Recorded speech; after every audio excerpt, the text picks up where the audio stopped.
最近解鎖咗一道學生版開學開胃甜品，Q 彈果凍加大塊果肉，老婆追求嘅寶藏甜品，阿女放學又可以食到放心嘅甜品下午茶。今日呢個小甜品咧，酸酸甜甜，好好味嘅，我女特別中意食。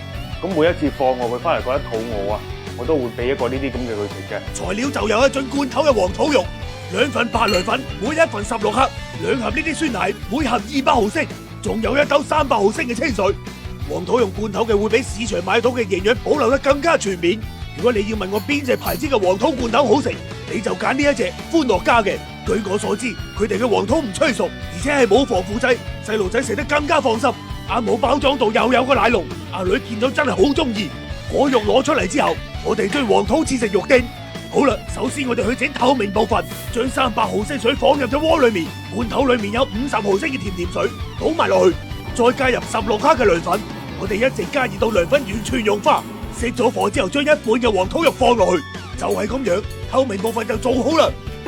我哋趁熱將涼粉液放入隻碗仔裏面，嗱，涼粉佢好快就會凝固，唔使放冰箱都可以。跟住落嚟，我哋去整白色嘅酸奶部分，鍋裏面放2支酸奶，一共係400毫升，同剛剛一樣，將剩低嘅涼粉放埋落去，煮到完全融化之後就可以關火。然後我哋將剩低嘅一半黃土肉放埋落去，而家白色部分又做好啦。